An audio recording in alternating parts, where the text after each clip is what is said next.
વિડીયોમાં આપનું સ્વાગત છે। અમદાવાદમાં ₹28.94 લાખની નકલી ચલણ જપ્ત, વટવા પોલીસ અને એલસીબીને મળી મોટી સફળતા। અમદાવાદ પોલીસે ₹28,94,800ની નકલી ભારતીય ચલણનો મોટો જથ્થો જપ્ત કર્યો। વટવા પોલીસ સ્ટેશન અને એલસીબી ઝોન 8ની ટીમે પોલીસ કમિશનર, અધિક પોલીસ કમિશનર અને ડેપ્યુટી પોલીસ કમિશનર ઝોન 8ના માર્ગદર્શન હેઠળ આ કાર્યવાહી હાથ ધરી હતી। તપાસમાં બહાર આવ્યું છે કે આરોપીઓએ ભારતીય અર્થતંત્રને નબળું પાડવાનું કાવતરું ઘડ્યું હતું। પોલીસના જણાવ્યા અનુસાર વટવા વિસ્તારમાં એક ફ્લેટમાં થયેલા હત્યા કેસની તપાસ દરમિયાન નકલી ચલણ બનાવવાની મશીનો અને અન્ય સામગ્રી મળી આવી હતી। મૃતક આરોપી ઇમરાન સાબિર સિંધા 6 અન્ય આરોપીઓને કિસ્સોની ધરપકડ કરવામાં આવી હતી। આરોપી 16 માર્ચ 2026થી વટવા ઘરમાં નકલી ચલણ બનાવી રહ્યો હતો।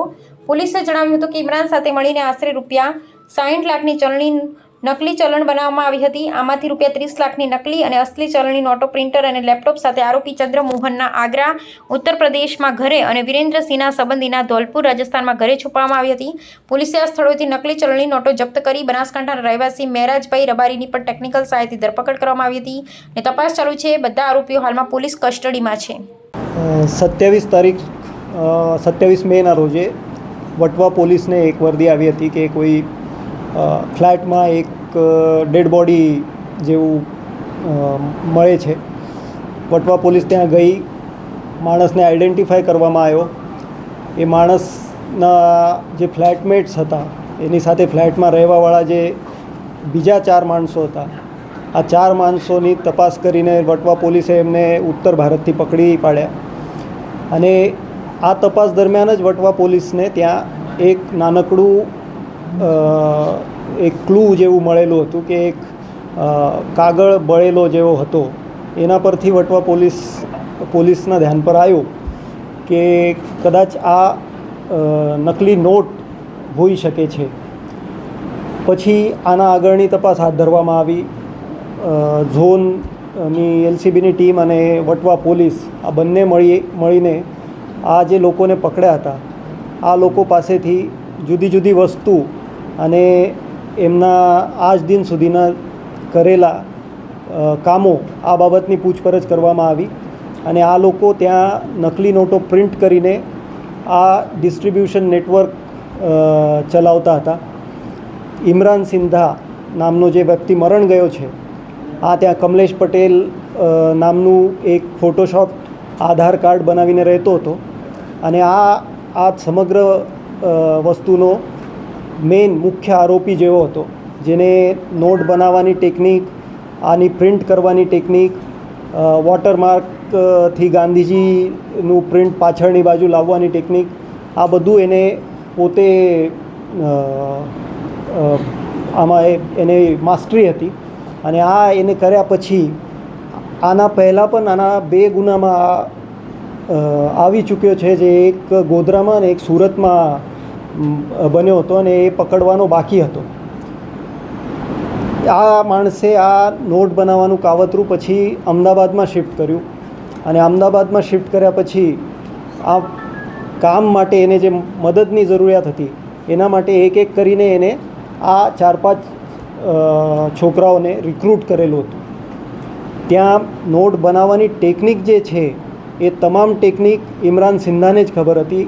એ ટેકનિકથી નોટ એ બનાવવાનો અને બીજા જે એક્સ્ટ્રાના કામો છે, જેમ કે પેપર વ્યવસ્થિત લગાવવું, પ્રિન્ટ કાઢવું, પ્રિન્ટ કાઢ્યા પછી નોટનું કટિંગ વગેરે કરવું, ત્યાં રૂમમાં સાફ સફાઈ, જમણવાર વગેરે આ બધું કરવા માટે આ છોકરાઓનો ઉપયોગ આ કરતો હતો। અને આનો તપાસ આગળ વધતા આ લોકો જ્યારે અહીંથી નીકળ્યા હતા ત્યારે નકલી ચલની નોટો પોતાની સાથે લઈને ગયેલા।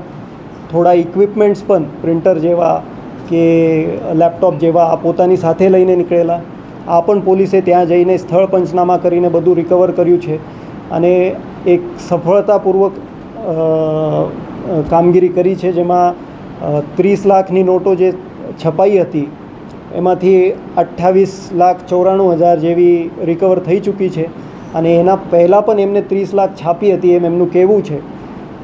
એ તપાસ આગળ અમે વધારીએ છીએ અને એનું ડિસ્ટ્રીબ્યુશન કરવા માટે એક માણસ તરફ એક નોટો ગઈ હોવાનું પોલીસને જાણવા મળેલ છે અને ત્યાં એ માણસને પણ પોલીસે અરેસ્ટ કર્યું છે બનાસકાંઠાથી।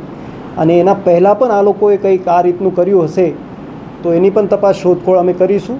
અને બીજી કોઈ ચલણી નોટો કે બીજી કોઈ રીતે આ લોકોએ આપણા દેશની અર્થવ્યવસ્થા સાથે કંઈ ચેડા કર્યા હશે તો એ પણ અમે બહાર કાઢીશું. સાહેબ, આજે નોટો જે જગ્યાએથી મળી એ ઘર કોનું હતું આ આરોપીઓમાંથી અને કેટલા દિવસ ત્યાં મૂકી રાખી અને આરોપીઓ ત્યાંથી જ પકડાયા કે બીજી કોઈ જગ્યાએ? આરોપીઓ પહેલાં મર્ડરના કેસમાં વોન્ટેડ હતા.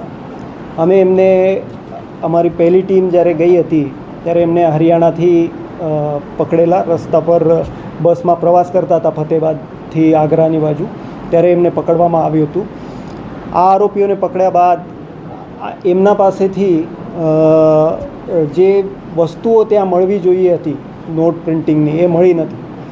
પછી એમને પૂછપરછ કર્યા બાદ એમને કબૂલ્યું કે અમે આ નોટો કે આને લાગતી વળગતી વસ્તુઓ અહીંયા છુપાવીને રાખી છે. પછી બીજી ટીમ્સ ત્યાં મોકલવામાં આવી.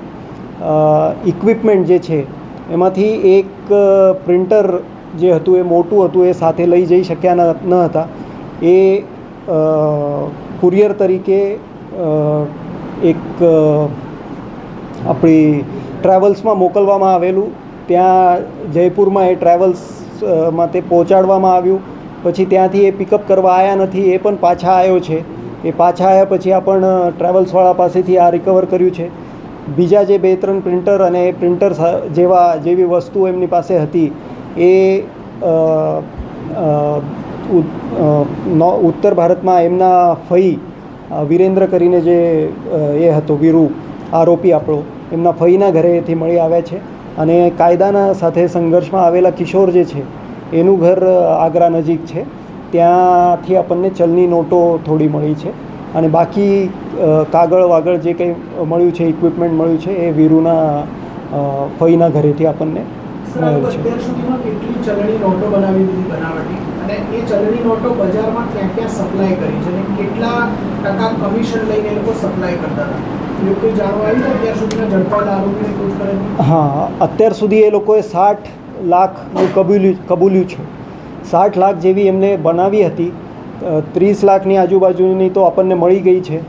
30 લાખ એમને જેમને આપી હતી એ માણસને પણ આપણ પકડી લાયા છીએ. એને આગળ કોને આપી છે આ તપાસ ચાલે છે, એ પણ આપણ વહેલી તકે પૂરું કરી દઈશું. અને આનાથી પહેલાં 60 લાખ પ્રિન્ટ કરવાના પહેલાં પણ કંઈ પ્રિન્ટ થયું છે કે કેમ, આ તપાસ હજી ચાલે છે. ધીમે ધીમે જે રીતે અમને ક્લુ મળતા જશે, લિંક મળતા જશે, તે રીતે અમે આગળ વધતા જઈશું. કમિશનનો આપનો પ્રશ્ન બાકી રહી ગયો છે. કમિશન એવું ફિક્સ ખબર પડતી નથી, કેમ કે આ લેવડ દેવડ જે છે આ મોટા ભાગે ઇમરાન જાતે જ કરતો હતો. 1-2 વખત એમની સાથે બીજા આરોપીઓ સાથે હતા, એટલે આપણને ક્લુ મળી શક્યો કે એ ક્યાં સુધી ગયા હશે. પછી એના પરથી જ આપણને બીજા જે નેક્સ્ટ લિંકો છે આરોપીઓની એ પકડી શક્યા છીએ. કદાચ એમને આમ કમિશન જેવું નહીં પણ નાનું મોટું હા, કે ભાઈ અત્યારે 10 લાખની આપી છે નોટો તો આ 1.5 લાખ રૂપિયા લઈ જા કે 1 લાખ રૂપિયા લઈ જા, પછી જોઈશું, આ રીતનું એમનું ચાલતું હતું. એના પરથી એમની રકઝક પણ ચાલતી હતી સામેવાળા સાથે. આ બધા ક્લુ અમે એક સાથે જ્યારે મેળવીને આગળની તપાસ ક્લિયર થશે ત્યારે અમે અધિક પ્રકાશ એના પર નાખી શકીએ. હા, અત્યાર સુધી 60 લાખનું કબૂલે છે અને આપણને 60 લાખ જેવી ક્લુ કે લિંક્સ પણ મળી છે. એના પહેલાં હજી કંઈ બન્યું હશે તો એ આપણો તપાસનો વિષય હજી ચાલે છે અને હોઈ શકે છે, કેમ કે આ 2 વર્ષ પહેલાં પણ ગુનામાં પકડાઈ ચૂક્યો છે. બીજી જગ્યાએ પણ અમદાવાદમાં રહ્યો છે, તો ત્યાંનું પણ આપણે તપાસ કરીશું. ત્યાં પણ એમના કોઈ સાથે હતા કે એમની સાથે આ રીતની પ્રવૃત્તિ કરી છે કે કેમ, આ પણ બહાર કાઢીશું. સંપર્ક કેવી રીતે, મેરાજ કેવી રીતે આખા ગુનામાં આવ્યો? કારણ કે મેરાજના સ્થાનિક લેવલે પણ બીજા ગુના છે, એ કેવી રીતે આવ્યો? મેરાજ સાથે એમના સંપર્કનું એક્ઝેક્ટ લિંક હજી ક્લિયર નથી, પણ એ અને આગળ જેમને આપવાના હતા એવા જે 2-3 લોકો છે એ એકબીજાને ઓળખતા હતા પહેલાંથી, અને એ લોકો એકબીજા સાથે સંકળાયેલા હતા લાંબા સમયથી. આ રીતનું અત્યારે આપણને મળે છે. સાહેબ વધુ 30 લાખ હતી એ મેરાજ પાસે લીધી નોટો ને મેરાજે આગળ સપ્લાય કરી. હા, અત્યાર સુધી આ કહેવામાં આવે છે કે પહેલાંની 30 લાખ જે પ્રિન્ટ થઈ હતી એ મેરાજ પાસે આપવામાં આવી અને મેરાજે એ બહાર ડિસ્ટ્રીબ્યુટ કરી છે અન્ય રાજ્યમાં કે અન્ય લોકોને. આ તપાસ ચાલે છે.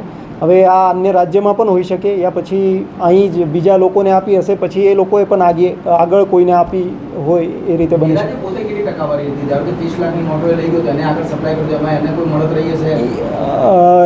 હવે આ પર્સન્ટેજ કેવી રીતે એમનું થતું હતું આ એક્ઝેક્ટ ક્લિયર નથી, પણ જે માણસને આપે એ માણસ આ નોટો જોઈને ખુશ થાય કે એને ઉપયોગમાં થાય તો પછી પૈસા આપીશું, આ રીતનું એમનું બધું ચાલતું હતું. અને એના કામ કરવા માટે એને પૈસા મળતા રહે આ રીતે આ માણસ આગળ વધતો હતો કે ઓછામાં ઓછું. અને જે આરોપીઓ પકડાયાના છે એમની સાથે જે એની વાતચીત હતી એમાં એમનું કહેવું આ રીતનું થતું હતું કે આપણને એક દિવસ એકદમ એક્યુરેટ નોટો બનાવીશું ને કદાચ આ એટીએમમાં પણ ચાલી જાય આ રીતની નોટો આપણને બનાવવાની છે. આ રીતનું એનું વિઝન હતું કે આપણને એક દિવસ એકદમ એક્યુરેટ ગવર્મેન્ટ ઇન્ડિયાની કરન્સી બનાવી લઈશું અને આ પણ ચલણી નોટોમાં મૂકી શકીએ. આ નોટોની ક્વોલિટી કેવી? હવે પેપરની ઇંક, પેપર માટે લાગવાવાળો થ્રેડ, આ બધી વસ્તુ આ નોઈડાથી કદાચ ઇમ્પોર્ટ કરતો હતો, કદાચ લાવતો હતો અહીંયા. આ રીતની આપણને લિંક મળી છે. હવે ત્યાં જઈને આ નોર્મલ પ્રિન્ટિંગ પેપર જેવો પ્રિન્ટિંગ પેપર છે, આ જોઈને ખબર નહીં પડે કદાચ.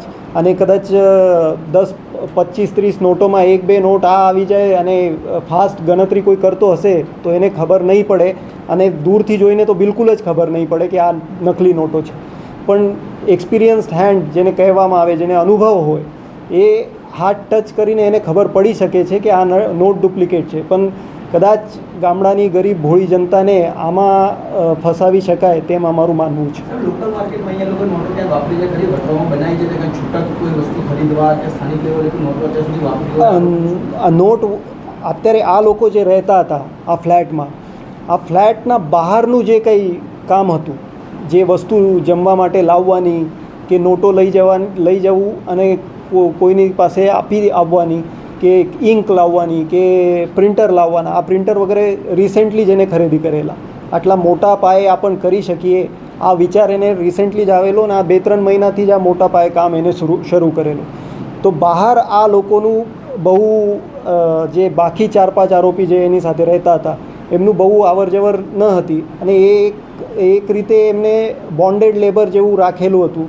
એમને ખરાબ રીતે વર્તન પણ કરવાનું, એમને ટોર્ચર પણ કરતો હતો.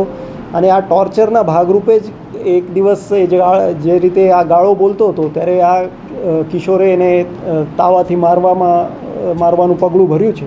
અને પછી એ લોકો એને એ જ પરિસ્થિતિમાં હાથ પગ થોડા બાંધીને નીકળી ગયેલા અને પછી આ મરણ ગયો છે. 28 લાખની નોટો એક્ઝેક્ટ ક્યાંથી મળી છે?